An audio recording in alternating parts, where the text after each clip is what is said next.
This is Sophie Aldred with The Legend of the Traveling TARDIS.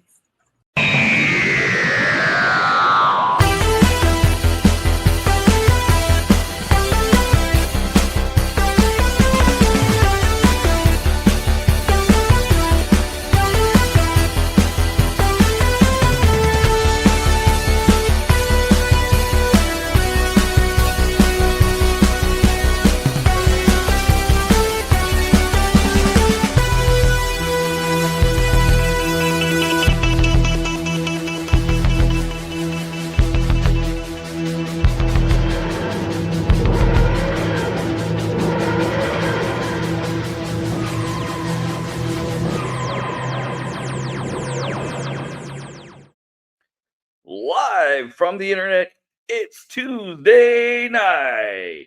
That means it's time for the Legend of the Traveling TARDIS. Welcome, fellow Whovians. How are you all doing? Welcome. We've got a heck of a show for you tonight. I am in a perfect location for the Army of Ghosts because I'm in New Orleans right now. And so it's going to be super exciting. I'm happy. I am out in the lobby, so there's like a bit of a beeping, and occasionally people might wander through. But I'm here, you're here, and none of us are alone. Let's start with a person we have not seen in some time. And who better to join us for an Army of Ghosts than the spooky one himself, Mr. Mark Muncie. Hi, gang. Good to see you all. Greetings from the other side. And greetings, eerie travelers who might be joining us. So from my podcast about myths, monsters, ghosts, and legends. So happy to be here. So happy to have you guys here. Also joining us, Mr. Nick Smith. How you doing? I'm doing good.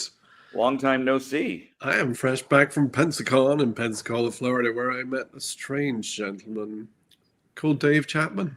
He was right Hello. there. I can't escape from him. No, never. Ah. Yes, that's correct. It was a good time. It was a good time. It was an awesome con. Yes. Fortunately, you know, Mark wasn't there either. That's never a miss, but this year suddenly dealing with some health issues, so couldn't quite. Yeah, exactly. Your absence was noted by many. But next year, I'll be back next year. Candyman. Hence why I'm called the Candyman, because otherwise it gets really confusing when everyone calls Mark and everyone goes, "What?" Right. Yep. So I'm okay. Mark. Now I just need to get like the other David Chapman in here, and we can have David Chapman and David Chapman and Mark and Mark. Mark and Mark and David Chapman. We'll throw in a couple mics. We'll throw in a couple mics, and that really screws everything up. So exactly. Yep. And who else do we have? But of course, for me, Mark. Mark Christian Basil. Is everyone just going to be called Mark for this? Yeah, I thought that was the weirdest segue we ever had. Can we all just call you Bruce? Keep it easy. Happy birthday, I'll by Mark David Chapman if you really want me to, and if you know why I shouldn't, you might not want me to. Who else do we have though? We've got, of course. Wait a minute. Happy birthday, Nick. Oh, thank you. Yeah. You're gonna pass it up. Happy birthday, Nick. I appreciate that. Happy birthday, Nick. I'm not letting this go. Timescales, ho folks. I'm leaving that folks. I'm gonna leave that up for the entire duration of the show, right? There you go. So why don't we get this thing? I know Mark's only got a certain amount of time. I've only got a certain amount of time. This Mark is only. I've got a limited operating window, gang. Well, let him do his thing first, and we'll go with news later. Then. No, do the news. I'm good for a little bit. Okay, we'll do the news. We don't have a lot of news, so all right. Not much. Scare the kids. It's news time.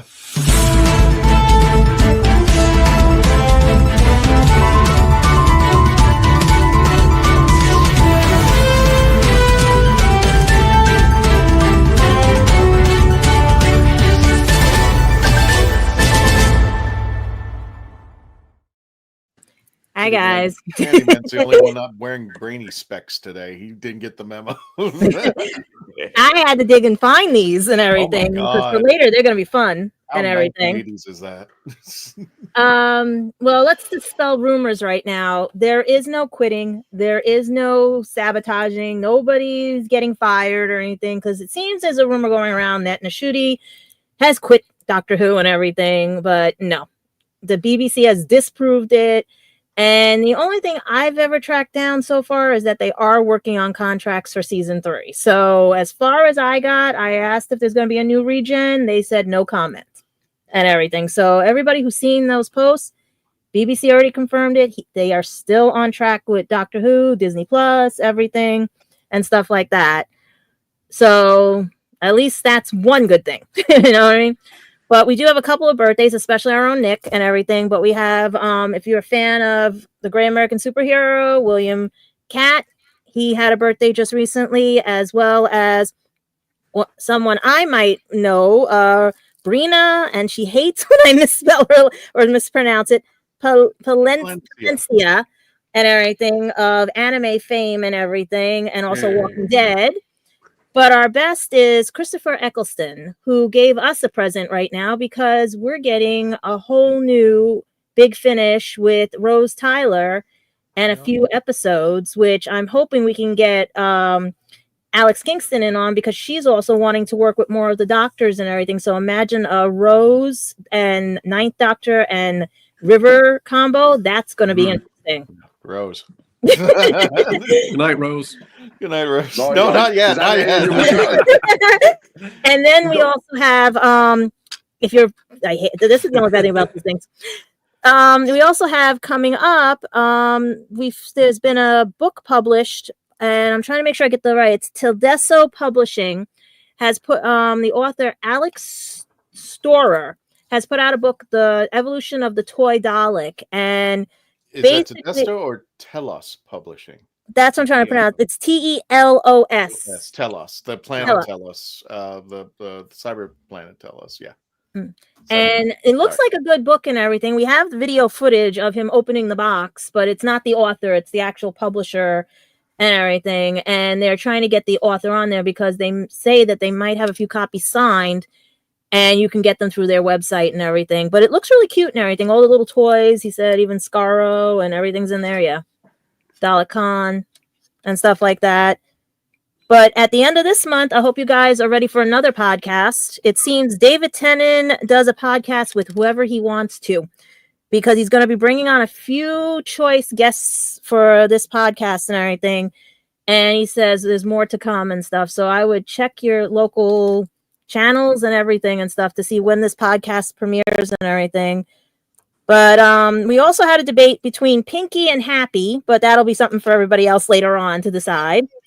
Pinky. And everything, but otherwise we did have a cool shot of Nashudi and our next companion, and I'm not going to butcher her name and everything, at an event. I think it was a GQ event for Britain and everything. It was called Mom and Dad's Night Out, but they look really good in this picture and everything, and it's dispelling the rumors because they are going to be probably a third season and everything and stuff like that.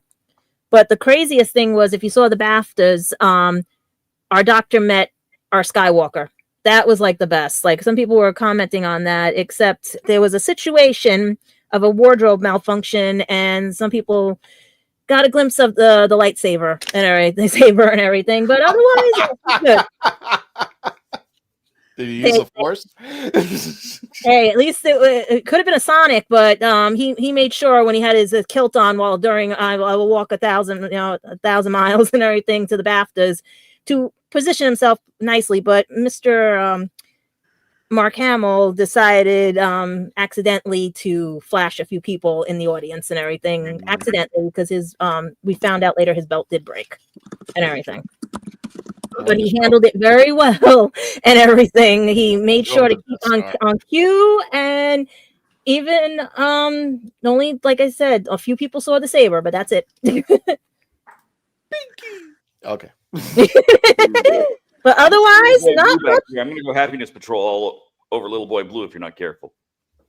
Hey now. Hey now. And guys, if you're hearing about this, we have a debate going on because we have Squishy behind me.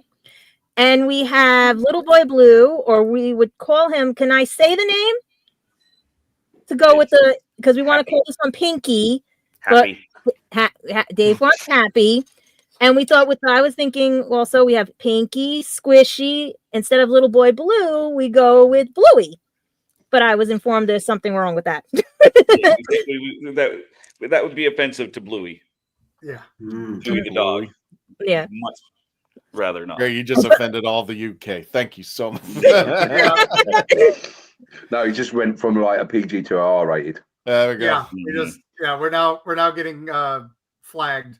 Are we in the first? Oh, we're fine. We're in the first 10 minutes, so we're fine. Oh, okay, we're good. Yeah. That's why we get this out of the way first, because this is like unscripted news, and I think everybody likes it because it does remind them of another event, which is not Who related.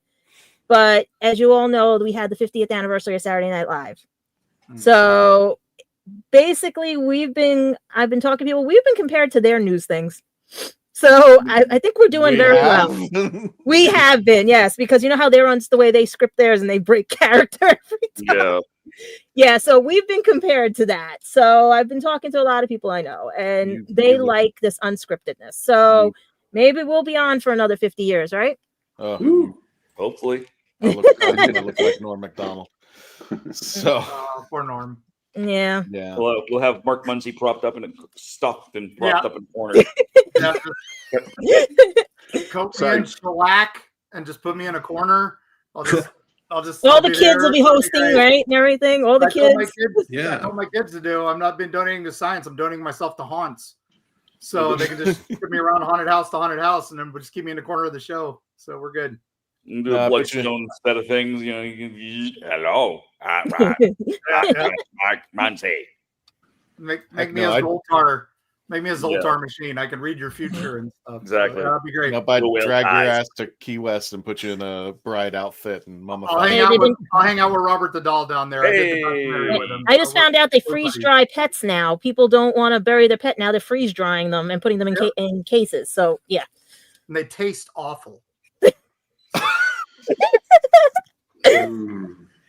Sorry. Let's get into the news, folks. Oh, hold on. That's the news. Wait, where is it? Well, I have so many pictures with it.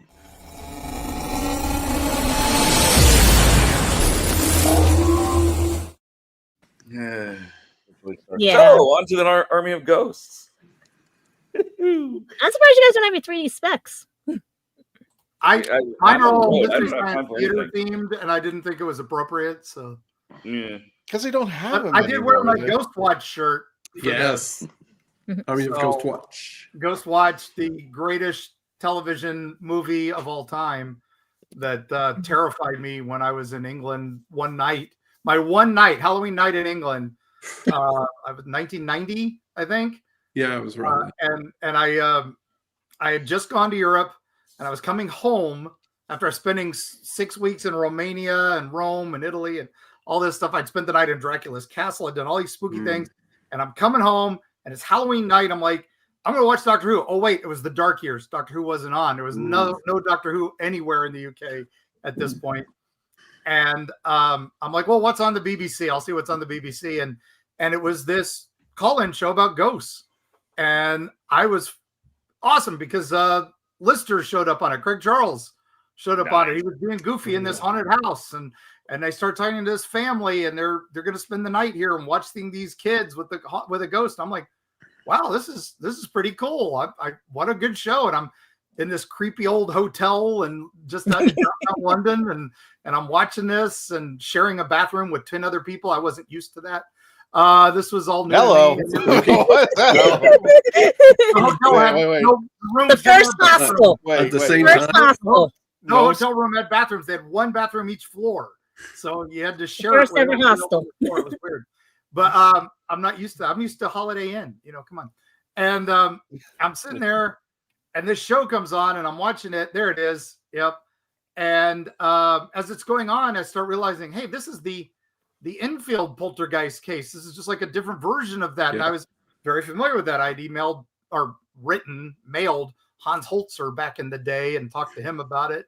I had met Ed and Lorraine Warren when I was a kid and all this. So I'm like, wow, I am riveted to this. Of course, it's very much, spoiler alert, it's very much War of the Worlds by H.G. Wells. They were pranking the audience and they got me.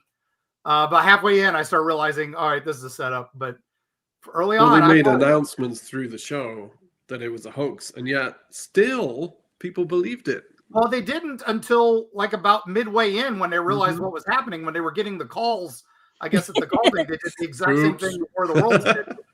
They realized, oops, we screwed up. But you can find it on YouTube. Definitely worth a watch.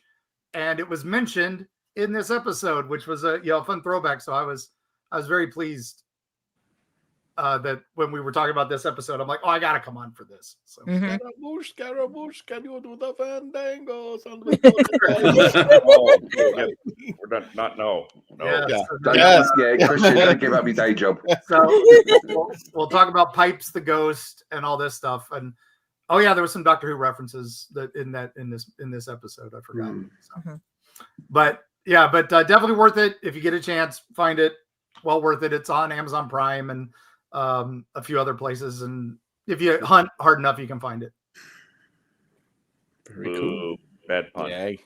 Hunt, enough.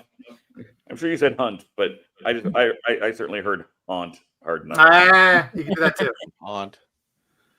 All right, so Gadget. Mm-hmm. Just to try and drag us back, kicking and screaming on topic. What? How many TARDISes did you give our subject of today, being the Army of Ghosts? Oh, 9. 9. Ooh. And how about you, Candyman? Okay, I'm going to shock you guys here. 8. Sorry, no points, just an 8. Okay. You slacker. Yeah. Okay, 8.1. And Nick, what about yourself? Couldn't even round it up to 8.1. I'm going to stick to my guns. I'm going to give it a 9. 9. Excellent. And Mr. Muncie? I give it a solid 8 as well. 8. Wow. And what about you, Christian? You know, just a piss off mark, 8.1. So I don't have to go first. This is so much. Oh, That's a fair thing to make happen. Is Mark Muncie interested in haunted historical sites? no, You I don't betcha. think so. No. My job, Roger, Let's see here. travels. What do you think? Asked about going to haunted locations and discussing folklore, legends, and haunted history, and as well as Bigfoot, UFOs, everything. And that's my library all around me is full of stuff like that, and Doctor Who. So, And tonight everybody has to watch the backside of Mark to watch see that if right there. anything moves. It's a haunted doll on Behind loan that I was supposed to rehouse over the holidays, and the place was being renovated, so now she's still here for a few more months. So when I'm doing my podcast, people comment that she's moved around a little bit. So if she slides off the chair, everybody's running, right? If she slides off the chair, everybody's running. I'm used to it. So I think if we watch her closely enough for long enough, her head's going to start turning. yeah, just slowly but surely. Very slowly. Yeah. No, we just yell Andy. Yeah. No, I did the We'll yell Andy documentary and just on Robert the Doll, which is on Discovery Channel or Max and Discovery Plus now, and some other things. So yeah, that's what I do. That's why I'm here. She works part-time Uber driver and a little extra money while she's not sitting down there. Yeah. I'm just waiting for her to pay rent. Come on. Ain't gonna happen. Yeah. So do we want to do a quick commercial break, and we can kind of all collect, and you in the audience, you, and you. I want you all to put your number in the chat. It wasn't me. I didn't do it. Put your number in the chat. What did you guys think of Army of Ghosts? And we will, when we come back from this commercial break, we will get into all of our numbers. Mm-hmm. I just want to add this. Did you want to quickly, before we go to the commercial, talk about your trip to Pensacon? Oh, sure. We can definitely do that. And you met somebody in this panel. I'm not exactly sure. Yes. He's wearing 3D also was glasses. there. It was great. Pensacon was a ton of fun. I was out there with the ESO network and our station Who, and I got to do some moderating some panels. We got to meet the what is it? Whataburger mascot there with the tasty. the TARDIS. What else we got here? Just him. I hear he's good freeze dried. Oh, God. He is. It's Mark Muncie's basement. I didn't get nearly as many photos as I would like because I was really busy with the various panels. But we did get the bus trip around town, or you said you walked, right? we did take one when we first went to get our shirts and our passes. The staff member wanted to take the trolley and had forgotten how long it takes to get in that direction. It goes to all the things. Yeah, it goes to all the stops before it gets back to the base center. For those that don't understand, Pensacon, it's in a hockey rink, so it's not like an average convention center, and the celebrities take up all the extra rooms. So the panels are held in outside buildings. Now, it used to be a hotel right across the street, but it's currently being renovated still. Forever. Still, because that's been years. So some of the panels are downtown, and you have to take the trolley to get there, and the trolley takes. We've gotten it to a point now where it is all down at the Abbey and that little area. Okay. So now that makes sense about New York Comic Con. Same complex of buildings as opposed to spread out everywhere. Yeah, it's even Dragon Con, which is Atlanta. It's 5 hotels. They're all right next to each other. So you're walking tons, but it's all right there. This is miles away, and it's Florida. Usually it's hot, but thankfully it's in January, February, so it's not quite as terrible and the mosquitoes have all gone to hell like they should be. But it is definitely a tough con. Go to hell. It is a It's tough con to unwalkable right work now. or Yeah. do anything at if you got to plan your days ahead. So. Yeah. A lot of cow mine lotion. Yeah. It's bad now. It's definitely an okay walk now. Because it's the right place and West Abbey, and that's the Methodist Youth building behind me there, and those are all right in the basically same place. So it is. It's honestly just yes, it is timescales. Yes, it is. Whataburger Man. Yep. So yeah, it was a ton of fun. I got to work with a lot of the comic artists on their panels and whatnot. Didn't get a chance to get back to chat with all of them after the fact, which I would have liked to, but that's how that happens. I know Saturday, all day Saturday, I was running amok, and then they had me come in on Sunday, and I was the only one on Sunday with any panels, so I moderating there as well, and they're gonna it's gonna be interesting. I'll hopefully be back because it is a month in between Pensacon and MegaCon next year instead of them being back to back. Yeah, that's nice. But the 20th to 22nd or whatever it is from in February and March respectively. And the nice thing is because it's going to push into March, I'm hoping, and I'll find this out over the next few weeks, is that the rest of this road trip that I'm on right now will still connect up, and I can do both MegaCon and Pensacon again next year and not have to make a decision between them, because I'd like to come back and see Christian again and all of you. Yes. Yeah, MegaCon was we went over the MegaCon. Speaking of which, let me go ahead and bring this up. And Gadget, I'm going to bring this up because I think it was worthy of the Who Knew news. But let me go ahead and drag these in. And first of all, this happened within moments before this show started, so I was really excited about that. No, actually, no. I thought it would be this weekend. That's why I was like, no, it's no. That number is completely wrong. Hang on a second. Yeah, that's totally wrong. I don't have the 50.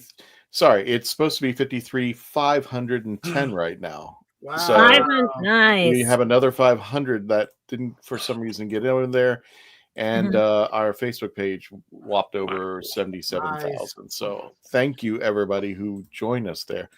I want to personally give this out because I want to give kudos when people do something right. There was a page called the Matt Smith fan page, and they had posted. I know the pictures usually get shared and stuff like that. All I ask is please, give us kudos, give us credit, just link to us so people know, hey, this is where the page came from, or the picture I should say came from, and just give us a little bit of love. And they did. They posted the picture again, and this time they gave us a little tag. So everybody check out the Matt Smith fan page. Want to give them kudos, like I said, when we do things right. And I love the smell of sewage in the morning. Would bring it up because going to conventions now, we're going to have to bring tents, umbrellas, and tarps. I thought the plumbing went under. Jeez, I was like, seek medical attention. It wasn't sewage, but it was from the kitchen, which had the grease trap. So and it had like mop water. They said they got the mop water because everybody I've talked to on this has now freaked out, and we're trying to find out who the vendors are because we're all wanting to go to conventions and wanting to help them out a little bit by buying more of their product or donating some stuff like supplies and things. Because this was not right. No, and they lost a ton of product. We're on a vendor chat group, and I heard a couple of them lost everything basically. Well, it hit one booth completely. They lost their whole inventory was wiped out. So that's why I was trying to tell everybody if we can donate. But it gives you an idea now when you go to conventions, tarps, tents, or something, and everything. And because also, Roger pointed out our sister spilled the geek tea. Congratulations, Tom. He hit 1,000 subs. Yeah, so he is not far away. So oh, the little Tom is growing up so fast. So check him out there. And I think Is that it? Yeah. Timescales mentioned that he thinks that we'll be hitting 100,000 on Facebook soon, and hopefully we will. I will honestly just be shocked if we do not hit 100,000 on our YouTube channel by the end of whichever comes second. I guess it would be the Land and Sea. When does Land and Sea come out? I don't think we've been given a date, but I think it's the rumor is fall. I was going to say fall, because they're looking for less than 6 months in between everything. Was the hope. So if we've got 8 episodes starting in April, that would give us May, June, and 3-4 months later would put us to September, October, depending on how thematic it ends up being. And then that's 8 episodes. So now we're into October, November, and then we got our Christmas episode. So that'd be a nice Christmas present. Yeah, if we do not, we'll hit it before December. I have zero doubt that we will hit. I say we get the 100,000, and Spill the Geek Tea gets 5K by the time December. Yeah. Give Eerie Travel some love too, gang, please. Oh no, you're getting millions. You're getting we do more great than on the anything. podcast. Millions? YouTube, so millions, trillions, and everything. We have just host a show on the podcast. We need the YouTubes now. So gosh, I guess I should go and subscribe to Eerie Travels real quick. Please do. I know. Roger, really cool. I do have a blue sky. It's the Rattle same as everything else.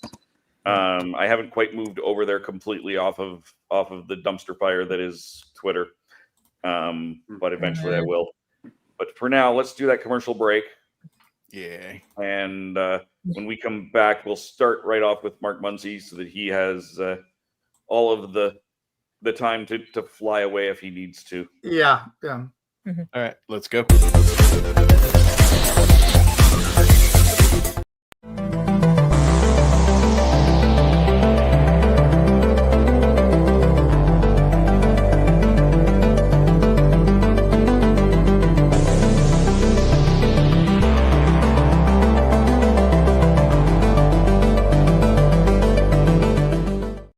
We are a touring acoustic duo crashing kitchens around the country. We go from house to house every Friday night, and we create music, we create food, a good time, we stream it live, and we do it for free. So now we're just really kind of like trying to develop it and build a community group that people believe in, then they'll help us.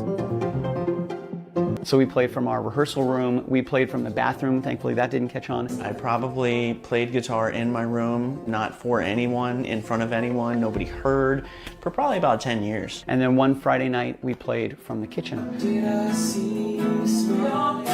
It's the main place people want to be. It's where the food is, it's where the drink is, it's where the best lighting is. You can go to any party and I guarantee you, the kitchen is going to be popping. Our ultimate goal, I think, would be to crash kitchens every Friday all around the world.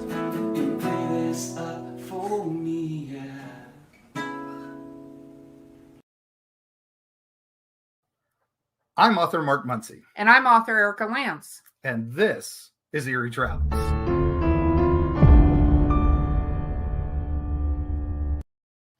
Greetings, travelers. Join us as we travel through folklore, myths, monsters, legends, and dark history. Now, we'll be your guide to the spooky side of reality as we discuss cryptids, paranormal, and all things preternatural. Sometimes we find the truth is way scarier than fiction. We're on twice a week on your favorite podcast platforms, including iTunes, Spotify, Amazon, and YouTube. We have amazing guests from all of the areas of the strange and unusual, including witnesses, investigators, and more. Yeah, with Erica's curiosity and ridiculous array of pop culture and true crime knowledge. And Mark's decades of experience diving into folklore and the legends with the truth that's behind them. Yeah, so join us, travelers, as we take you to the edge of reality, and we'll see you on the other side.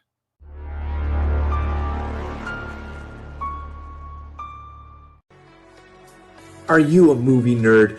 Do you collect VHS, DVDs, CDs? records, and so much more. Are you looking for clothing from 1940s to 2000s? Do you need cosplay or themed outfits? Come to Ducky's Vintage. We have it all for all budgets, located at the Oviedo Mall right off of the 417. Ducky's Vintage for those born in the wrong decade. Hey, I'm Sophia Miles, and this is the legend of the Traveling TARDIS. Did that video work for everyone else? Because my thing said my browser refused to play that video. Worked for me. After whatever was after Duckies. That was Sophia's. That was Sophia. Sophia's. Didn't stop for me. That's okay. You get no Sophia. You're not gonna get Sophia for you.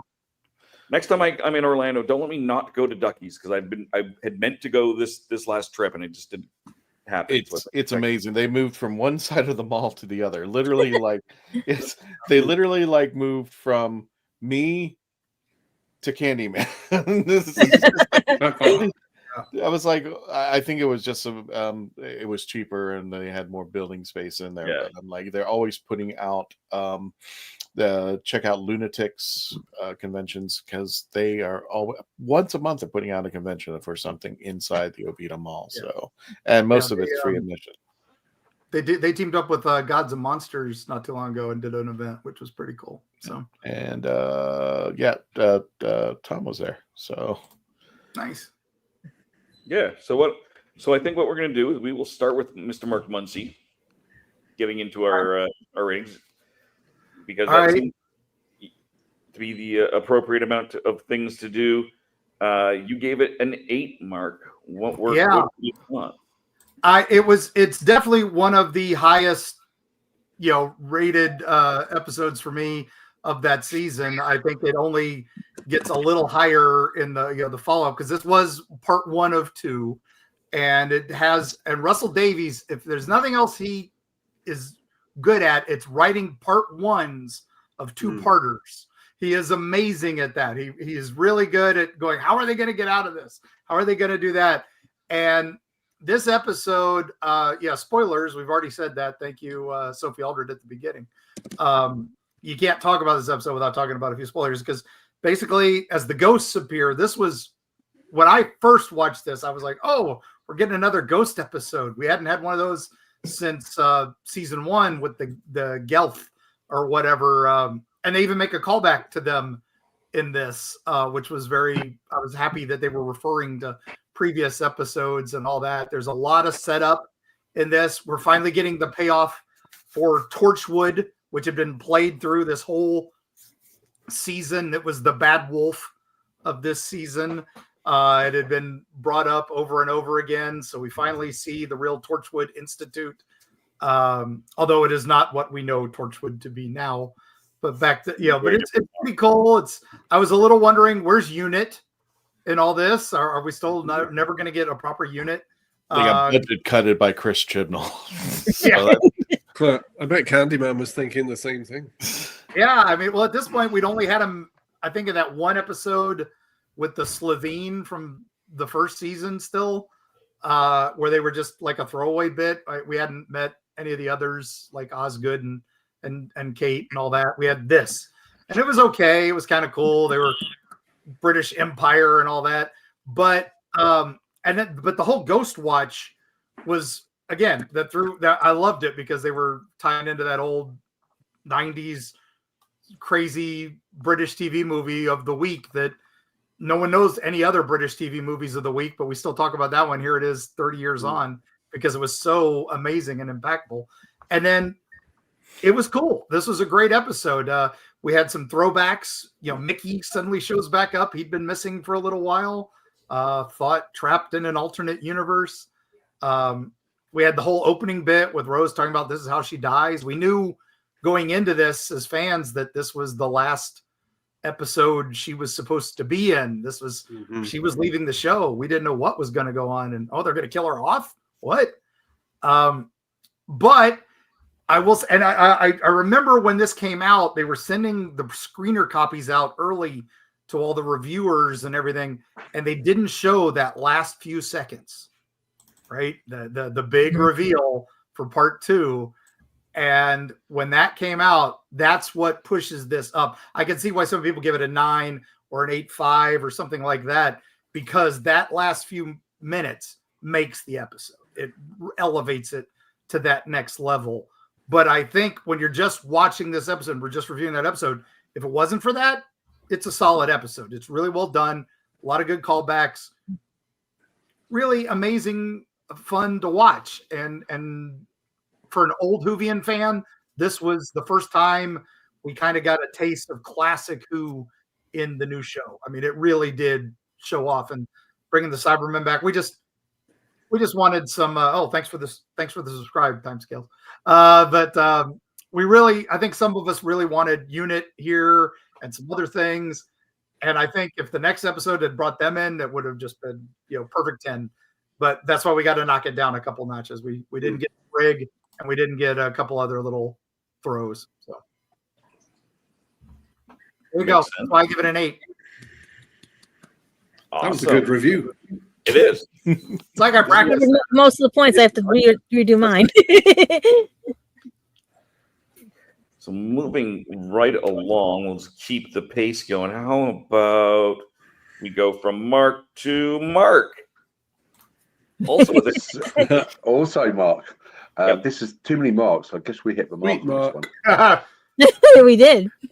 I knocked it down. Okay, so when I first watched it, I thought it was a really, really amazing episode. So I would have given it a 9. But I think it has aged with the special effects over the years. I think if they retouched up and did it 4K, it was probably hit a 9. So I'm just taking their points off of just more of the visual aspects rather than the actual storyline. I love the storyline. I think it's very, very cute. We see Jackie Tyler back in the TARDIS, which was quite cool. The other bit which I thought was a bit bad is we actually see the Doctor kill Martha. Yeah.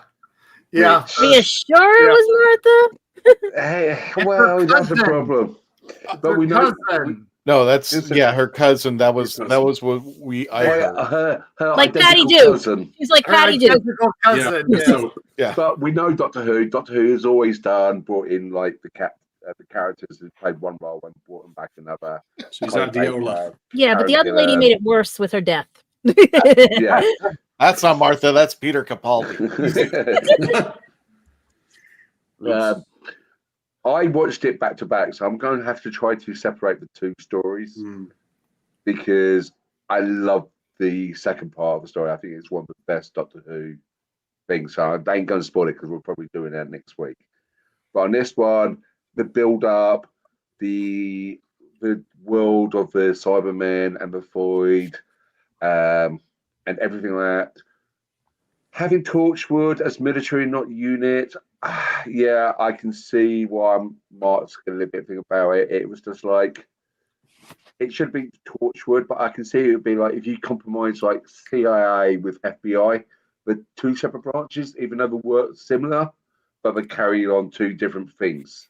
So I'm putting it down to back to the two aspects, like MI6, MI5. You know what I mean? So I will say Torchwood is one side, but I do think they know about each other, but they just don't talk about each other. Does that make sense? Yes. Yeah. That's how I reason with it, even though I'm a complete unit bod and think the Torchwood uniforms were quite ridiculous. Because don't talk about Bruno. Yeah, we don't talk about Bruno. I do have one other quick scientific thing I wanted to bring up. I forgot in my review. Yeah. Just real quick before I have to bail, gang. There was one bit about the psychic energy powering the ghosts coming through from this, the humans thinking that they're so happy. It's the grandpa. He's smelling the cigarettes. Jackie's doing all that. That reminded me of it. Everything. There's an old theory called the Tulpa theory, which is very much a people can manifest ghosts by concentrating on them enough. That's why it's always everybody sees Elvis, everybody sees Al Capone, everybody sees whoever died there. The most famous person died there is the ghost that's there, right? And we always think of, well, it's probably just some sort of energetic form, and then people are psychically making it what they want it to be. And that was just one of the cool little bits they threw into this episode. And I thought, hey, somebody's done their research. So that was one reason why I also gave it pretty high marks. So, which was kind of foreshadowing up into Darkwater, because again, they have ghosts, like, you know, they're using the human bodies Missy turns the human bodies into, you know, Cybermen, and she's using the dead. So technically, here's the dead, and now we're using the dead again, and you know, a couple decade later. So it's interesting. I'm just curious if they said they would smell like cigarettes. I'm trying to figure out the Cyberman who was smoking, but then there's that picture of the Cyberman smoking. So I guess it's one of the Mondosian Cybermen who's taking a break off the camera. So yeah, that was my other knock, was it wasn't Mondosian Cyberman, so it should have been. That would have given it another notch up. Yeah. I love these. There's loads of Easter eggs in this. There's one which I'm not sure if it's in this episode or next episode, but they reference something in the scene, which I'm not going to spoil it, just in case it's in next episode, where it relates to the Fourth Doctor and also to the last end of season last year. So yeah, I love the Easter eggs, and Easter's coming up. We do see an Egyptian sarcophagus in this one. Yes, and I tried to compare it if it looked similar or the same as it did back in the 70s. Yep.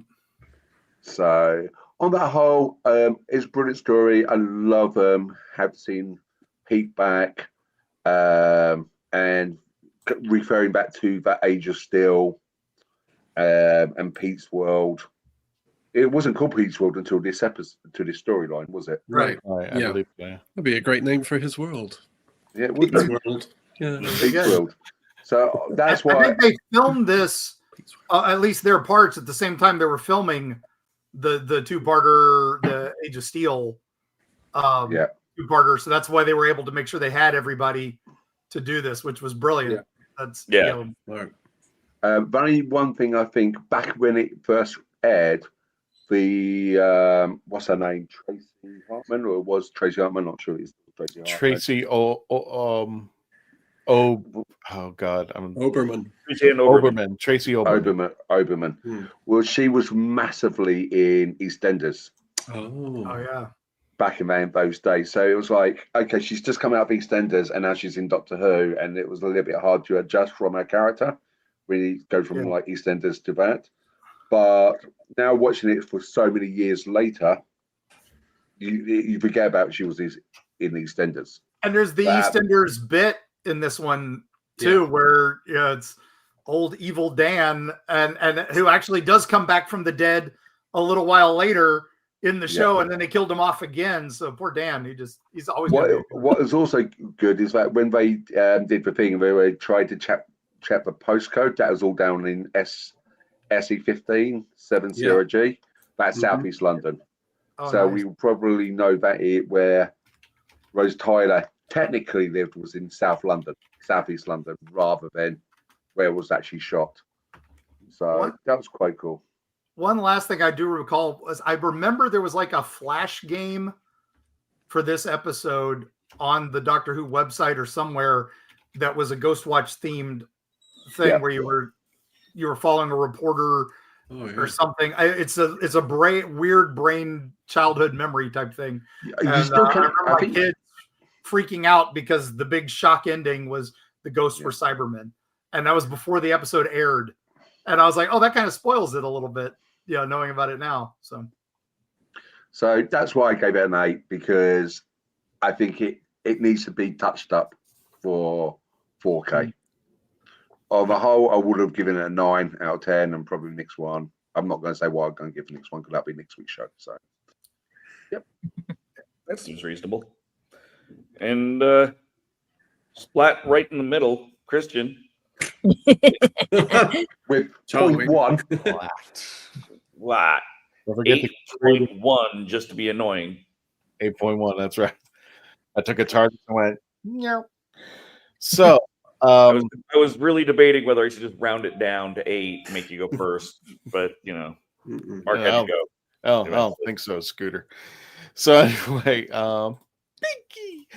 so for this episode, I wanted to give it a 10. I think I don't know the individual stuff that kind of threw me off. I think one of them was I agree. Where was Unit on this one? And when people ask, like in the new series with Ncuti Gatwa with the 15th Doctor, and the Earth's in trouble with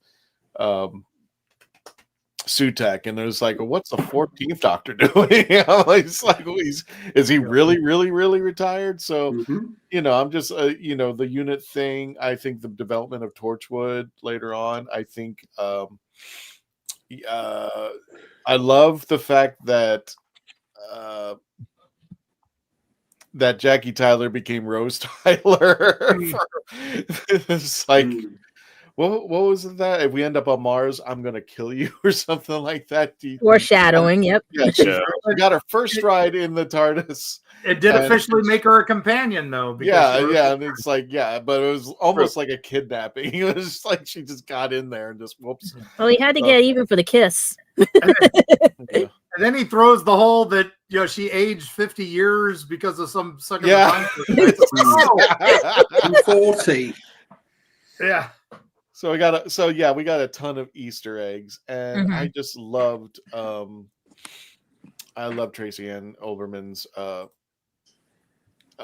tiff with the 10th Doctor, especially the scene where I think it's called Ghost Time. Ghost Shift. Ghost Shift. They were about to go Ghost Shift, and the Doctor's yelling at her and said, "Don't you dare!" Da da da. And then at one moment, the Doctor goes, "You know what? Go ahead." And he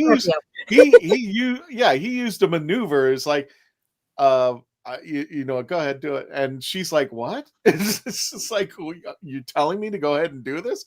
And he goes, "I don't care. Go ahead." Yeah. And I think whatever.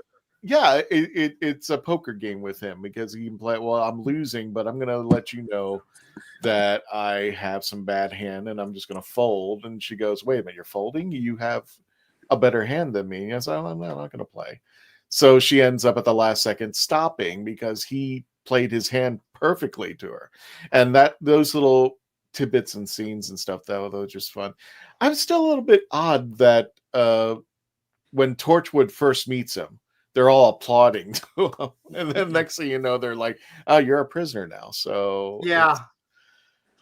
I think that was just a little bit weird. It really didn't throw off anything. I think one of the things I'm just mad about, I don't know why I'm holding it against this episode. It's not really fair, but I love the idea of the void ship. Yeah. And things like this throughout Doctor Who are never, ever, ever used again. Right. And I mean, you have so much. This is why I was always chastising Chibnall. I said, Chibnall, even RTD and Moffat knew they had some classic stuff. They have a treasure trove of history, stories, devices, spaceships, and they just become a one-off in an episode. And I would like to have seen more of the Void Ship. I mean, out there. It's like, well, what's it? When another time that we could see the Void Ship. This was a really cool concept, that a ship that could go in between the reality and dimensions of time. And there was, and it essentially brought in the Daleks. Spoiler. Yeah, so we're all doomed now. We got Daleks coming into the room. And we did have little Easter eggs like, "Oh, I'm afraid no ghost." Yep. Yeah. So Capaldi didn't do it first. It was Tennant. It was Tennant, yes, it was. But I think as far as acting is concerned, everybody was on all cylinders. It was directed just wonderfully by Graeme Harper, and just written by Russell T Davies. And you could tell in this particular time, David was having a blast with the episode. I mean, he was firing on all cylinders. His relation with Tracy, his relation with Jackie when she was impersonating Rose, and the scene where Rose goes, Doctor, they have guns out there. And he goes, well, I'm on the higher ground and they can shoot me if they want. He just walked out there and he just surrenders to them and just like, okay, I get it. But he knows he's in trouble. But it was little things like that I put it for a high score. Like I said, I think things like the Void Ship and stuff that they had, where was Unit? There were a few hokey things in there. I think nothing against Freema Agyeman, and she was so lovely to meet over at MegaCon this year.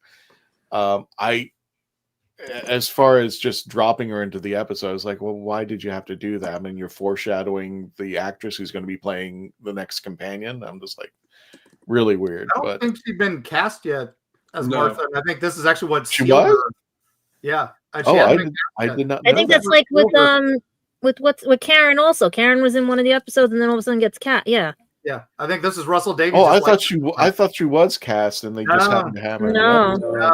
This is what sealed it though. He's like, My I really bad. like how she did this. He said if he'd known he was going to cast her, he wouldn't have killed her off. Okay. And like I said, the explanation of the Void Ship, and it's just like the way that they're watching him explain this and the way that he's reading off, the importance of this and everything. It keeps you glued and riveted to what's going on. So I was just having a good time. I think there were a few quirks in it. I think the ghosts were a little bit strange. I just don't know why. I'm sorry, Mark. I just had my issues with the ghost thing. And I think that's why I knocked it down 2 points. I just didn't understand. I wanted them spookier. That was my problem. Yeah. So, well, I mean, they were coming through, but I was just like, what other device could we have had besides ghosts? That was just a weird concept. And I think it gave me a little bit of a bad taste. But I get out my pub. Get out my pub. Talking about EastEnders. There you go. I was watching this here at the hostel with someone who had no clue about Doctor Who, zero, less than none. And he was saying how spooky those ghosts actually were. Oh, okay. So for you, Mark, who lives your life with the ghosts and a spooky doll that I swear is dancing behind you now, if you look. No. What? I'm waiting for her to walk off the chair. The chair. For some of us who already know what's going on and know that's not spooky, it's not. But for some people, it was spooky. No, time. There were, when they were doing the Ghostwatch bit in the newscast, where he's doing today's Ghostwatch, and then there's little texting along the bottom. There was actually a number you could text, I guess, which was the throwback to the original Ghostwatch TV show. But the texts were things like, I think the ghosts are friendly. And then one of the texts was a throwaway bit, was I think you should play Shane something or other's new single. And I realized that was a throwaway for Fear Her. They were just throwing back to that singer from that. And I'm like, man, they're throwing in little Easter eggs in the crawl. I'm going to have to go back and rewatch this and just watch that crawl, because I think they threw a couple other things in there. So I like the Spectre shine. That was I like that. Oh yeah. Shine your ghost. Shine your ghost away. Yeah, that's I think I need that. So. Roger, yes, this is the first episode, and everybody was looking forward to this build up. How long have we all waited for that? I mean, next episode really, but we had that little tease that last minute. So yes, you are right. So next up, we have Gadget at 9. Well, most of you guys took most of my ideas and everything, the Ghostbuster thing and stuff. What really got me was that when I first was watching. No, no, but I was thinking when I was first watching it, like she's coming home and everything, because when I first saw it originally, cute episode, everything, it had a 10 out of 10, because when you got to the end of it, that's when I was like, oh boy, we're in trouble. And then it was like, okay, now rewatching it, there's so many hidden Easter eggs in there, depending on now that we've seen all these seasons and everything, every Doctor, because you got to throw back to the Waters on Mars. You got to throw back to Bad Wolf. You have a like everything was a throwback to something coming up and everything, especially like watching like certain things what Rose was saying and everything, how she died and all, and always remembering like little tidbits and everything and stuff. But what got me mostly was when he had to give the payback for the kiss that Jackie gave him in the beginning and stuff, like he's going and everything and stuff like that and everything. And Rose thinking her mom went insane and everything. And like, he's looking around like they're just letting these things walk around. Like, okay, time to start thinking and stuff and everything. Like, okay, Dr. Brain going, let's see, what are we going to do about this? And I didn't see his regular specs for in there and stuff. I saw mostly these specs, because the way he was theorizing about how it could be dimensional and everything, especially when he set up the 3 cones and everything to trap one of them and stuff. But what got me, he kept saying, if I don't remember how to say it correctly, is a shoe's not a boot or a boot is not a boot and everything. And that's when I started thinking, why does he keep saying boot and everything and stuff? So I was always confused about that until I started putting it together and be like, oh, wait a minute. He knew, but he didn't know. And everything, because he's looking at the ground, he's looking at how they're walking and everything, because they were very stiff. Like a spirit would probably be more like floating or something, or like when you see most TV shows and everything. This one was just stiff. It was like I'm walking through things, and then it walked right through him and everything. So you had to get that little thing about the ghost walking through people and everything. But what got me was the that he was the prisoner, because of what happened in 18 something, because of the queen and everything calling him a traitor to the crown and everything, that he's banish you. Yeah, that they took the TARDIS as their property because they take alien tech. That's why I'm thinking the void ship might have gotten taken apart. That's why we don't see it anymore, because they keep taking apart things, because like she said, the Christmas episode shooting down the plane was that other, stuff like that and everything, like the other ship that they used that to neutralize the aliens and stuff. And then they just kept going on and on about things, and how he was playing devil's advocate and everything, and explaining about what happens when you open up too many fissures in a world and everything and stuff. And when the glass just shattered, I was like, okay, he means business. He's doing his low-key, underhanded and everything. And when Rose finally gets out of the TARDIS and everything, she thinks she's going to use her psychic paper, but I love the little part where the guy says, oh, we're trained in psychic stuff. This doesn't work. It's just a blank piece of paper. And she threw it. And I was like, oh boy, how's she going to get out of this one? And then when I first saw it, when I saw Mickey, I was like, wait, what? And I'm like, and then I was like, wait, how? And everything. And then I was like, this is, because I was like, this is not, wait. I just was like, and then while they were upstairs arguing back and forth about everything, him playing like his poker hand and everything and stuff, you see the 2 office romance go off, and that's how we end up with 3 cyber humans and everything and stuff. And it just was like back and forth. Like it was just like one of those where you knew it was coming, but you weren't sure. But when you did see the Cybermen in that episode, it was like, that's when it clicked about the boot to me. It was like, okay, something's not right here. And then I was thinking maybe it's just regular Cybermen, like the regular ones that we're seeing and everything and stuff. Not that they were coming from the alternate dimension until you saw, you know what I mean, and stuff like that later on and stuff. Spoilers. But otherwise, there was a lot of like funny Easter eggs, like you said, with the Mars thing, because Waters on Mars is coming up. And you had like her on he forgot that Jackie was on the TARDIS and everything, because he's flirting with Rose again. And it was just back in, like I said, you guys mentioned the other cool stuff and everything, but mostly it was interesting. It's just answering the void ship. Yeah, they probably took it apart. But I'm also thinking that was also BBC headquarters storage unit for all the Doctor Who stuff, because everything I kept looking in there was everything Doctor Who and stuff. Yeah, I can see that. That would be funny if that's actually where they did that. I love their necklace easy buttons from Office Depot. They do need to, that's another thing that he's updating is they need to update the audio on that, because you can hear the little plastic. Yeah, needed to sound a little sturdier than cheap plastic toy buff. That was easy. What is hard about doing a review about this episode? It's trying to be so hard just reviewing Keep a this straight face. episode, this episode part one, without doing the whole story.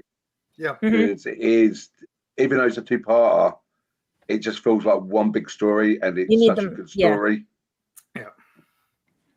So now, Nick, you also gave this a 9.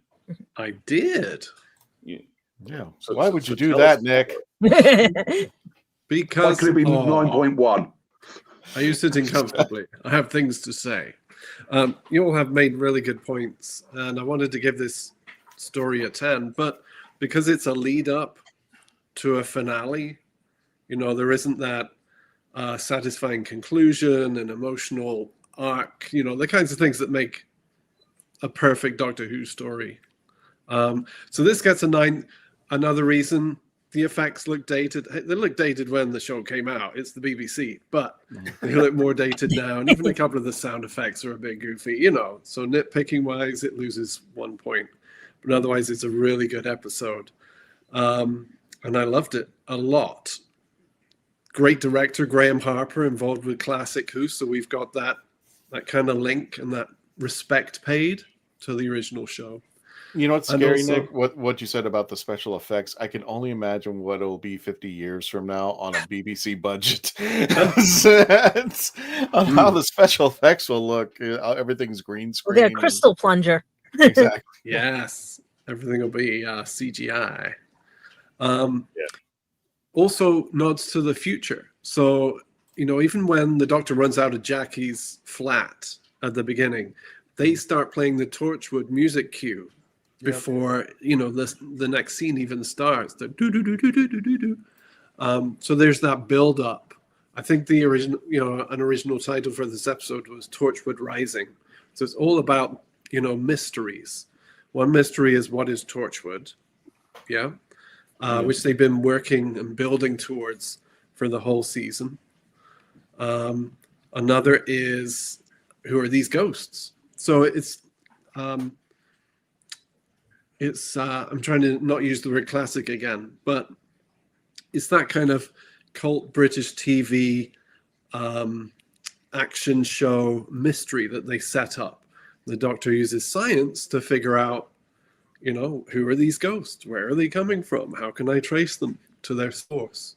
So there's that kind of mystery to begin the story that we love, that cult fans love for sure. We've got Raj investigating the sphere, this weird sphere, another mystery. So it's mystery on mystery on mystery. And the sphere reminds me of the ball from Shada. Shada, this giant ball that sucks. Oh, God. Yeah. Now I'm thinking that's a void ship. And the Doctor says, Allons-y. Let's go check out, solve these mysteries, right? It's the first time he says Allons-y, not the last. So it's great to see him, coming up with that. If he meets someone called Alonso, he can say Allons-y to him. Yeah. There's also a reference to the Eternals. That was fun. So the Eternals from Enlightenment. They call the void the Howling. So just those little mentions are nice and subtle. It's not heavy. It's not banged on your head. It's just, Russell T having fun with the mythos of Doctor Who. The anagram itself, Torchwood, an anagram for Doctor Who. And I was thinking, thank goodness that they chose Torchwood. It could have been What Hawk Roared. Yeah, that's an anagram on Doctor Who. But we do not get What Hawk Roared. We get Torchwood instead. Led by Tracy-Ann Oberman, who is fantastic. If you haven't listened to the Big Finish audios that she's done, so they're set before this story in Torchwood 1. Yanto Jones pops up in those. She is so good in them. So have a listen if you haven't already. So lots to love. Mysteries, callbacks, call forwards. I call this a down-home backyard epic. An epic on that BBC budget. It's set in very familiar places. A playground, a family home, a council estate, Canary Wharf in London. So that's doing that great Doctor Who thing of putting crazy sci-fi ideas in familiar settings. Also, the sets are very simple. We've got the plastic sheeting in the construction area, a white wall that's going to be the void. the kind of thing you would see in real life and think there could be another universe behind that, that stucco or that white wall. We call it IKEA. You get lost in that place. No, you gotta go 600 feet in the air just to get to it, right? And the Cybermen break through the plastic, another callback to Earthshock specifically, where they break out of their plastic covers. But also that was a callback to other Doctor Who stories as well. So there's this kind of sense that they're adding another link to a great chain of adventures. I got goosebumps twice in this story. The first time was when Mickey turned up, because he's hiding in plain sight. He's right there in the room, and then he turns around, and we're like, it's Mickey Smith. So that was really clever. And then, of course, when the Daleks pop up. Now, they had spoiled it in the coming next episode in the story before. You don't see the Daleks, but you hear their energy blast. So true fans would know the Daleks were going to turn up. But it's still a great reveal, the way they kind of rise up out of the fear. I thought that was brilliant. So yeah, epic, definitely epic all the way. Even though it's set in dreary London, we got epic stuff going on, and Murray Gold's music really helps to make it epic. That was an epic score. Epic score in this. The other thing I wanted to mention is the Magnalocks. So Torchwood has Magnalocks, these great big things where you can stick to walls and floors.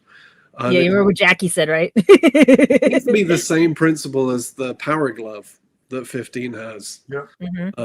So it's kind of switching mass so that you can hold on to things very tightly.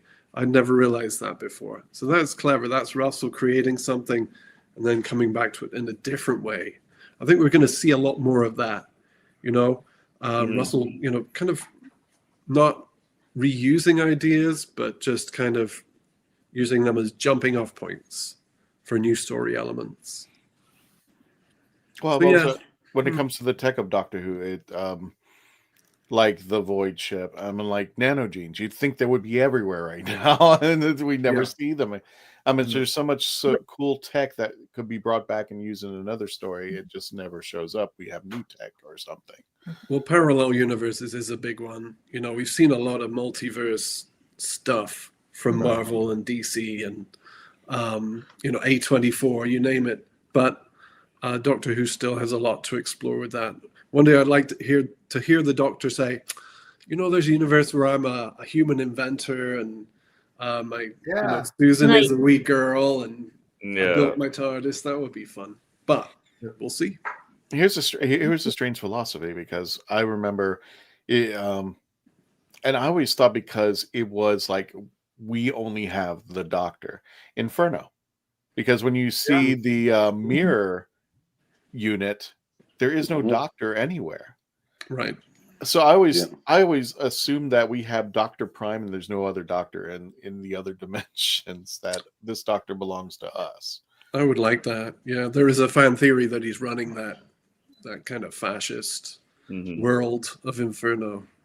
And then you also got E-Space as well. Oh yeah. Yeah. So, I guess that only leaves me now, huh? Well, in the chats. And the chat. Yeah. What I'm going to do. All about Yeah, I've been looking at that. People are giving it good ratings. I'm going to have to go here pretty soon. So what I'm going to do is I'm going to give my rating. And I'm actually going to leave the show in Christian's hands to finish things off. Oh, no. Are you sure you want to do that? You sure you want to do that? Because, no, I'm not at all sure I want to do that. Look, you put him in the driver's seat. Oh. Yeah, he's already done the switch. So I'm giving it an 8.5 for more or less all of the reasons that everyone else has given already. I thought it was a great episode. I loved the reveal. Watching it with someone who had not seen it before and does not know Doctor Who was very, very interesting. He didn't stick around for the whole episode, so he didn't get the final reveal. He did get the first look at the Cybermen, and he's like, what the hell was that? in more of a confused way, more than a, a terrifying way. But yeah, it was just like, hey, Sam Hill. It was kind of neat to see. And it's like, I had forgotten all of this. Like I'd forgotten this was this episode. But even at that point, I'm like looking at the ghost going, oh, they move like Cyberman. I know where this is going. Especially when you saw the ear things on the Torchwood Tower. Like, no, I know exactly where this is going. But I had forgotten about the Daleks again until just the very, very end. And I'm like, oh, is this where the Daleks come in? And sure enough, it is. So I am looking forward to watching the second half. But yeah, I have not had a chance to watch that second half yet, just the first half. And yeah, so I'm going to have to bail out here now. Just before you bail out, Dave, yeah, you've also been to Canary Wharf. I have, yes. Mark took me around, and that was one of the places that I got to travel. And so there are pictures of Little Boy Blue. Thank you, there Roger. as well. That's right. I got to go in 2016, but it was roped off because of a festival thing and stuff. Mm. Say hi to Marie Laveau for us. I shall. In the meantime, you can find me. There you go. The Rat Hole DOTCA on the YouTubes. And so I appreciate the mention in their timescales. And yes, definitely. I've had some gumbo. I've had some jambalaya. I have not had beignets yet. Lots of sugar on them. But, yeah. And don't forget to suck the head. Place nearby that I'm waiting for those. Hello. But yes, I'm going to take off and leave this in everyone else's fine hands. Thank you again, everyone, for joining us. And I will catch you guys next week. Au revoir. Have fun. And I think I'm going to have to go as well, gang. Apologies, but I stayed as long as I could. So, but thank you all for having me on. As always, Get her a blanket. You're amazing, Mark. Yeah, and get the dollar blanket. $1 blanket. It is chilly out here in the Smokies, so we're expecting maybe some snow tomorrow. I don't know. Not as much as Kentucky, all that a little further north is, but. Take care, y'all. As always, please join us, Eerie Travels. We're on every podcast platform and YouTube. Appreciate it if you like ghosts and monsters and legends and stuff. We also talk nerdy stuff and horror movies and things like that. So please join us and keep traveling with the Legend of the Traveling TARDIS. And I will see you on the other side. Bye, gang. Bye. Bye, Mark. It was a pleasure. Oh, bye, Mark.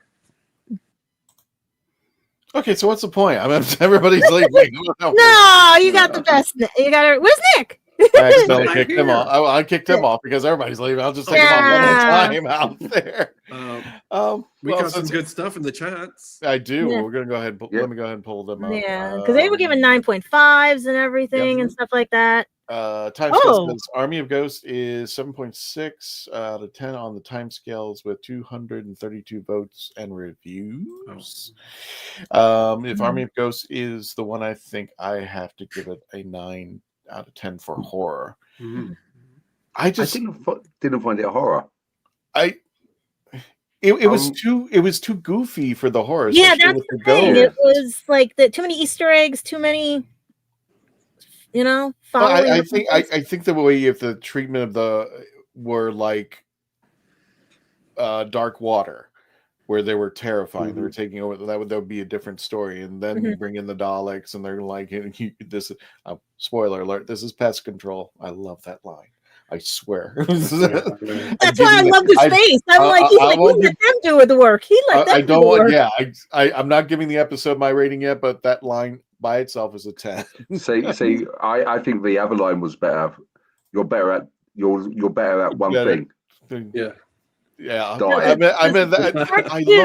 I just love the throwdown, and just like the Daleks really have a place. Well, I was laughing when David came up out of the bottom of the TARDIS that's when they were singing the Ghostbusters theme and everything and stuff like that. That's what I'm saying. It was a good episode. It just that it had too many Easter eggs in the beginning, but the second part, when we review it next week, has all the cool stuff, and all the craziness. I just said, and nothing against it. If you found it horror in it, I didn't, because it was just way too goofy. It was thrilling, especially when it builds up to where we're eventually going to go. So I would consider it more of a thrill than horror. It doesn't have, the ghost situation doesn't have a consequence to it. It doesn't have stakes. If your grandfather, you thought he'd come back and then found out it wasn't him and he's gone, feel how heart-wrenching that would be. I would be devastated. Jackie's cracking jokes. I'd be, broken down. Like, I had this chance and I thought this was my grandfather and I love him so much, but he's gone. Mm-hmm. Yeah. But we have to say that to next week because it is the relationship between Pete and Jackie. Yeah. Which we're not going to go on it. There's so many other things going on. Right, because everything leads into part 2. And that's why it's hard to review this one fully because I left out a few other things because they connect to the other one. And it's like seeing people give it 9.5, this and everything. 10 is the next one. 10 is basically that, and everything. So do you guys know the history of Torchwood? Why Torchwood is used? Tell us. Please, because the only thing I could think of is what that episode with Rose and him when she created it. That's the only thing I can think of. So basically, when they was reviewing Doctor Who with the tapes, so passing the tapes to other people to review it, rather than calling Doctor Who, they used to put Torchwood on the tape so people didn't know it was Doctor Who. Yeah, that was the anagram. Yeah, that was an anagram. It was a code name. So Torchwood is a code name for Doctor Who when they was sharing it around like their crew and cast. That makes sense because I do that. They do that a lot with movies and like when I was on set with things, we had a different name for different movies. Yeah. Yeah. So that's Torchwood was its Doctor Who code name for Doctor Who. I think on my headshot I still have some of the original names. Harvest or something like that. Yeah, like I think Hitch was called Nailed Right In or something because I have the original names on my headshots and everything and stuff. And like other things, like there was even a Freddie Prinze one I did that had a different name too and everything. A lot of them changed their names. And Torchwood's the best unkept secret in the UK.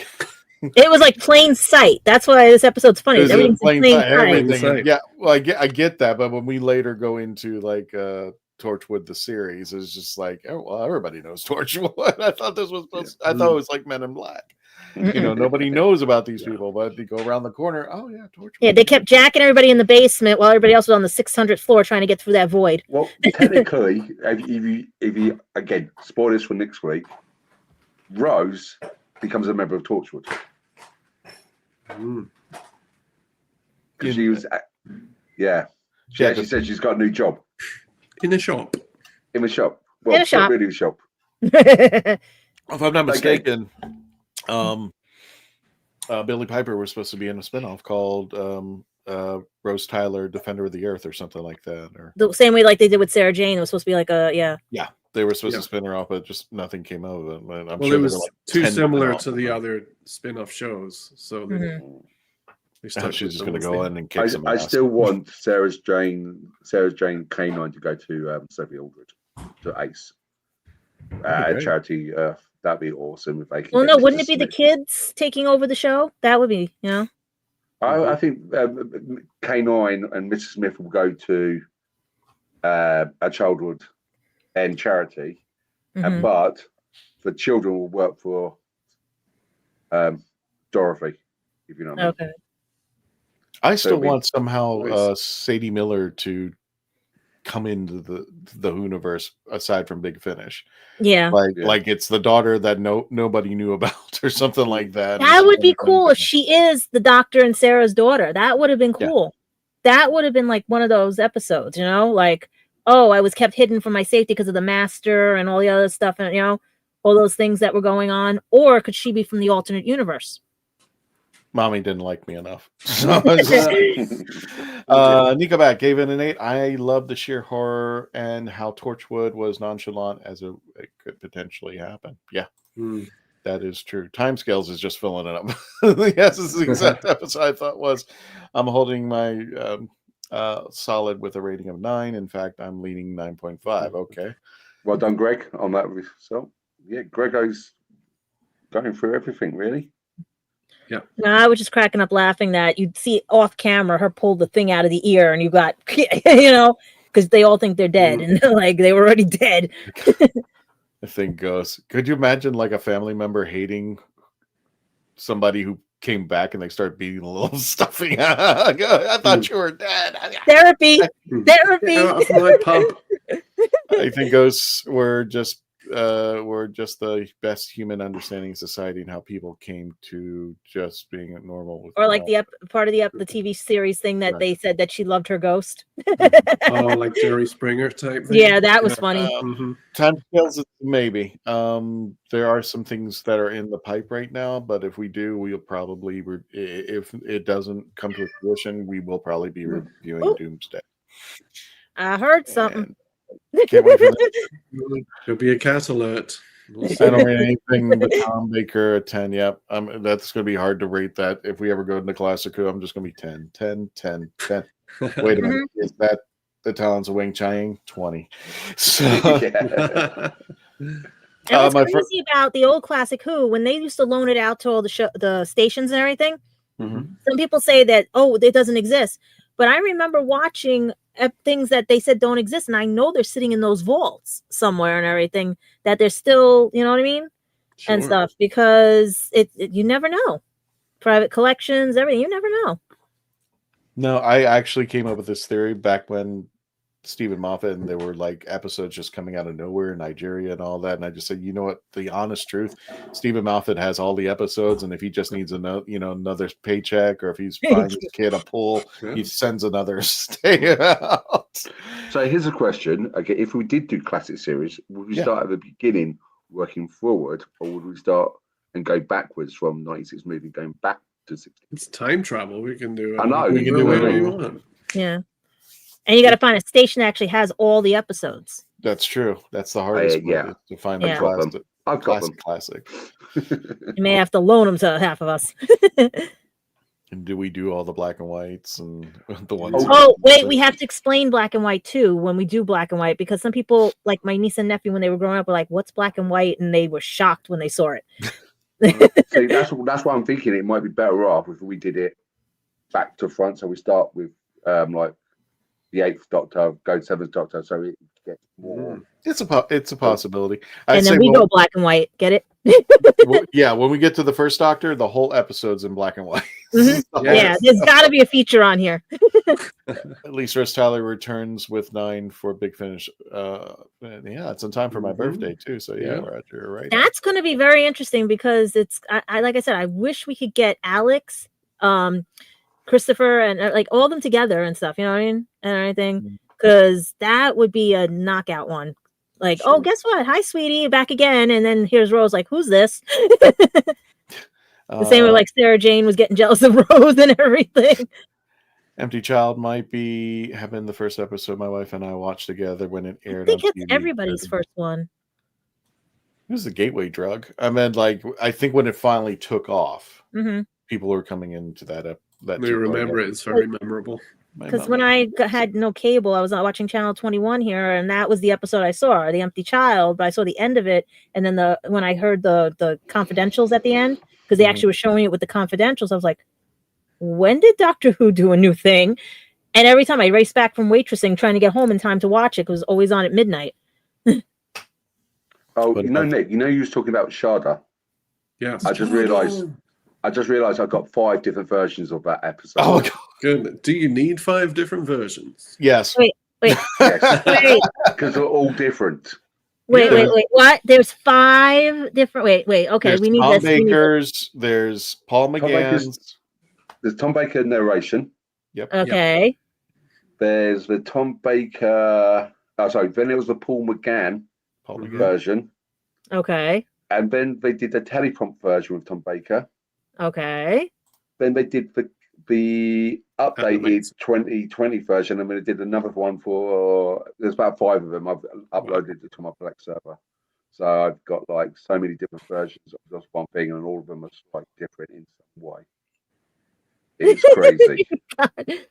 Yes, do the whole stream in black and white, and guess what? We'll all be green screened in the back. Just It'll be gray screened. Yeah, they'll be green screened. I just want to address this, because this seems to be the talking point throughout the WHOniverse as of today, and I wanted to give my take on this. I wanted to hear what everybody thought. As far as people saying Shooty's fired, RTD Disney's done. RTD. Let me say this. When I'm going back to what I used to say before, I don't want to believe in conspiracy theories. So stop giving me reasons to believe in conspiracy theories. And this, to me, in this particular case, I couldn't go one way or the other because after what reading, and tell me if I'm wrong, my interpretation of what the BBC said, everything's okay, but we're not going to tell you what's going on. That's my brick wall I got when I called my contacts. Yeah. Okay. Now, yeah. Chris, how many times have we been here before? I know. Okay. Sixth Doctor, the Seventh Doctor, Paul McGann. Yeah. The 10th Doctor, because I think there was going to access after the 10th Doctor. The thing with Doctor Who, and this is what I love, it always comes back. Whether or not you like the Doctor or not like the Doctor, the current Doctor per se, as in the actor or actress who plays the Doctor, Doctor's still always going to be there. And if it does go off the end, what happened in the They'll make another song. They'll do another song. They did like how many different, 3 different, like you had the Scream of Shalka, they had probably movie. I think it will take time off. I don't think it will go away. I think it will come back in some form or fashion. It might take time. Hopefully not 14 years. But for this particular run, it's hard to say because it's not like somebody, first of all, here are the facts that we really have. We don't know if there's a season 3. It's supposed to be they will give the word after the second season. I actually thought they were waiting for the spinoff before they made their acknowledgement. And the spinoff's even on hold. That's what I don't understand why there's no news coming out on that. Is the spinoff on hold? They actually have no current news right now. Everything's like frozen. And I thought, like I said, when I talked to somebody, they said it's the contracts. So Disney's probably got to work something out to get the spinoff on because Disney's going to have that one. But then you also have Max that has some of the Doctor Who stuff as well. See, the thing is, I'm not hearing anything concrete. And the thing is, I can, from both sides, from the naysayers and the yaysayers, I see both points of view. And everybody points to the thing where Shudigawa was on the Graham Norton show. And he mentioned Series 3, and that bit of it had to get pulled off the actual episode. Yep. Because that's when the contracts were going in negotiation. Exactly. So they pulled his dialogue about being in Series 3 got pulled. And that's why they're pushing importance of being earnest and everything, because you notice that came out right after and everything. And they're probably thinking he's on hiatus and everything because he wants to do something else. Remember, he left Sex Education with Asa and everything and to do Doctor Who. And then could there be like, because he wanted to do other things and stuff, that could be like the throwback and everything until the contracts are settled. To me, it would be like saying, hey, gang, we're going to have more episodes of the Traveling TARDIS, but I'm going to put everybody on vacation. I'm not going to tell you when they come back. And I'm starting this new series called Star Trek Podcast. So I'm just like, you're not giving me anything to say that I am like convinced that, like I said, I don't want to go down that rabbit hole where it's just like, oh, if they're, Yeah, it's just funny when you have to have BBC to sell the rumor. Usually they stay out of things or they, you know what I mean? Because I asked, are we getting a new Doctor for a regen or even like a half season where, like they regen during the middle season and stuff or something, They said they already filmed Series 2. The question is Series 3 coming out?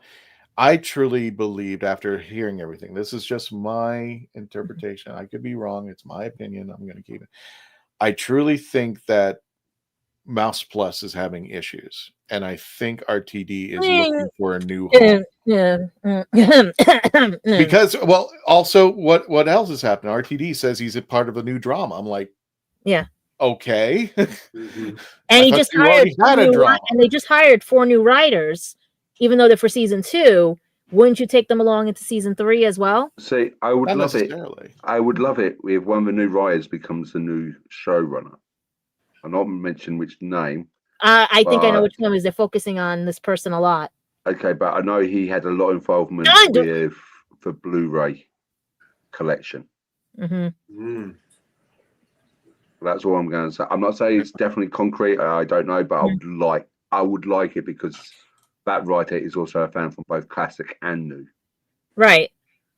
Roger, I see what you're saying. It's like, yeah, the sun's not reliable, but again, the statement that the BBC brought up wasn't reliable either. It was just like, everything's fine. It's almost they're like playing a down low, down key, and everything. It's Well, that's Leslie a typical- Nielsen in The Naked Gun going, nothing to see here as the fireworks are going behind you. Just But like, that's Well, typical they put British. it back on, like with the episode with Fear Her, they put it back on BBC iPlayer, and then they took it off again. So It's it's back like on now. it's back again. So you see what I mean? Yep. Like, we don't know what this is going to be, but we No. do have a confirmation that it is contracts. That we do know. There are contract negotiations going on because this is the time of season for contract negotiations and everything.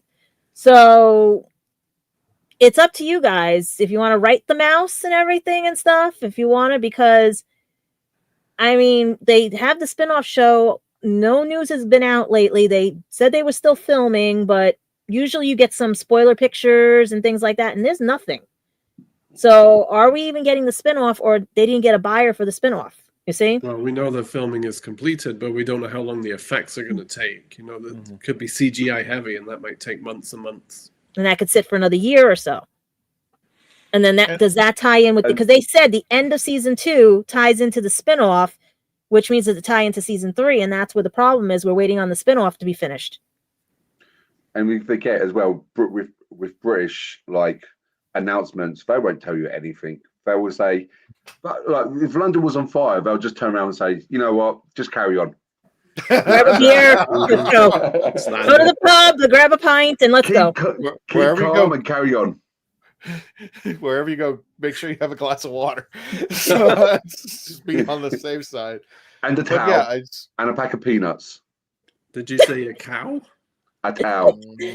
Okay. Yeah. A towel. And a pack of peanuts. All right. And a pack of peanuts. You know, Space Journey can get a little bit like Yep. Yes, Arthur Dent. dehydrated. So now Arthur Dent is canon in Doctor Who. Yes, he is. How does he have a 7th version of Shada? Also, version 7. Is that good?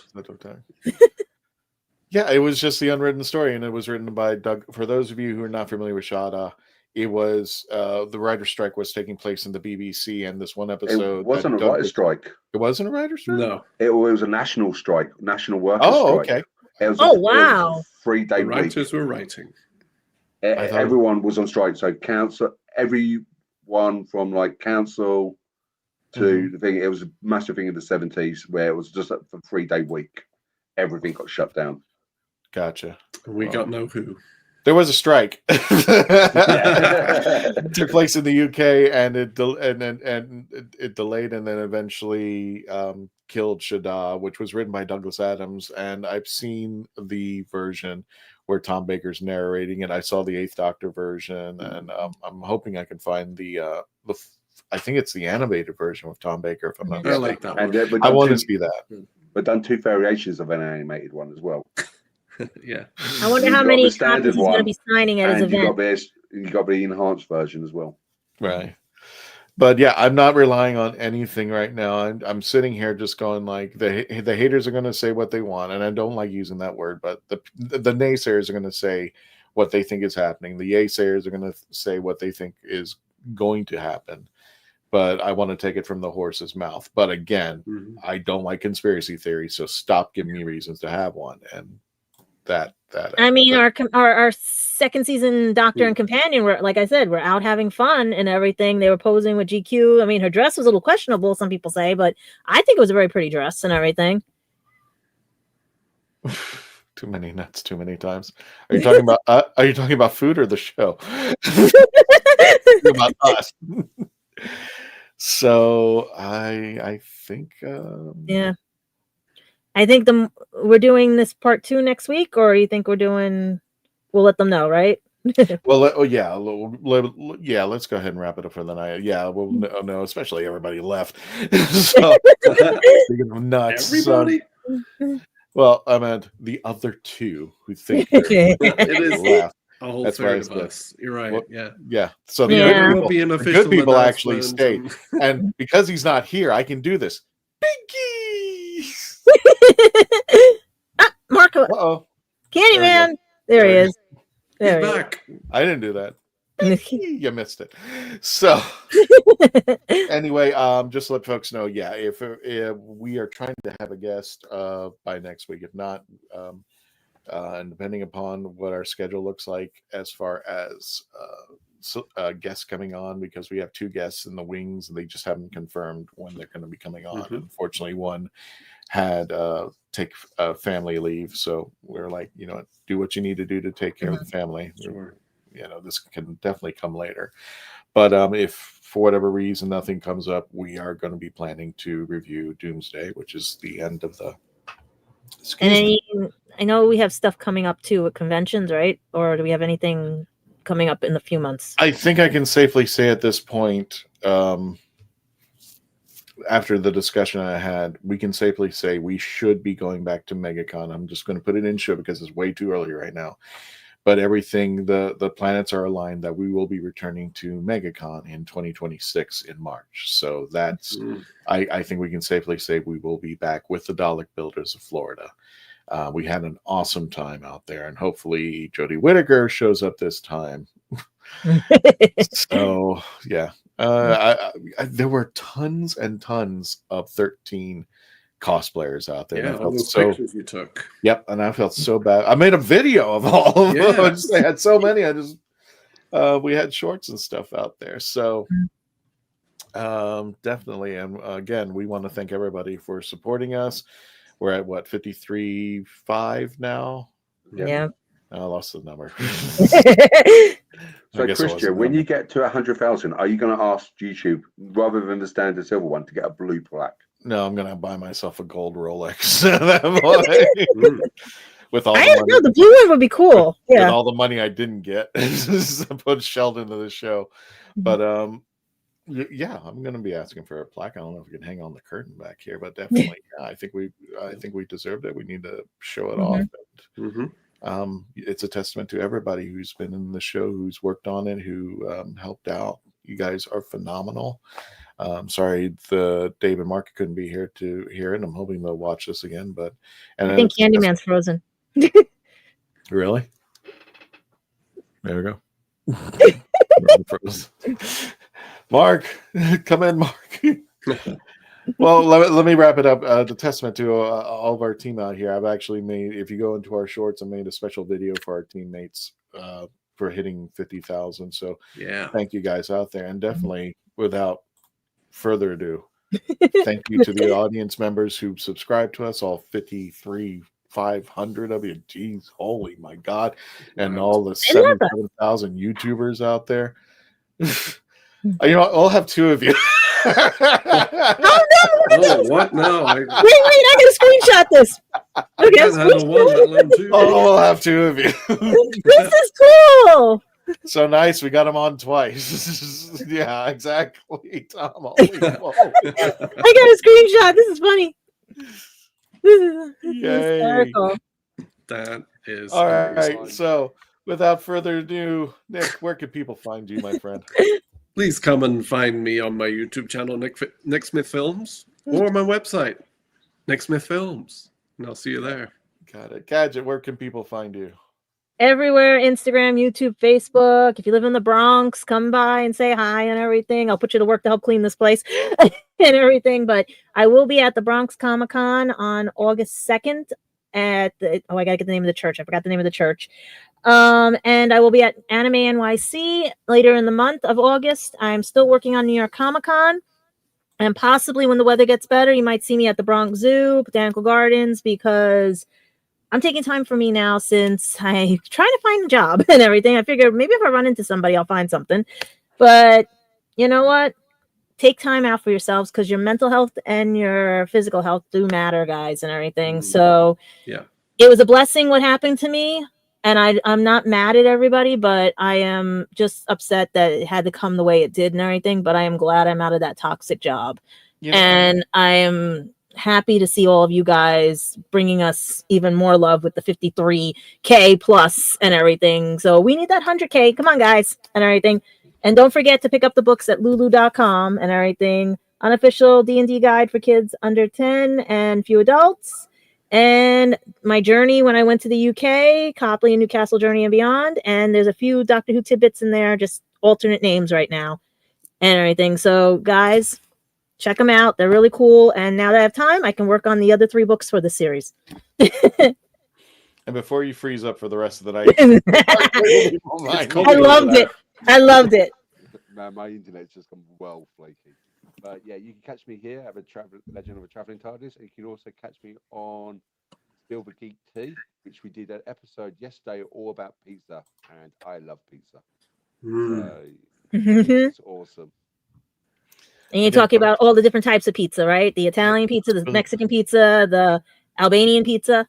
I'm talking about the Mark pizza. I can't hear you. I'm just talking about the Mark pizza. Mark pizza. Your pizza. Oh, I heard stories about this. I have to next time if I ever get a chance to go back.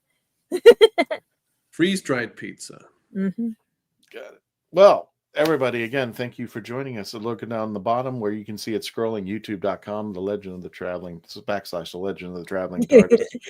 Please subscribe. Super chats and super thanks are always welcome if you want to contribute and make sure that this show keeps going.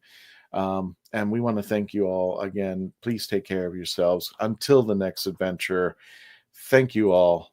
And I never get these buttons right. Say good night, Rose. Night, Rose. Pinky. Good night, Pinky. Pinky's like, new squeaky toy. Oh, Dave's going to hate me. I don't care.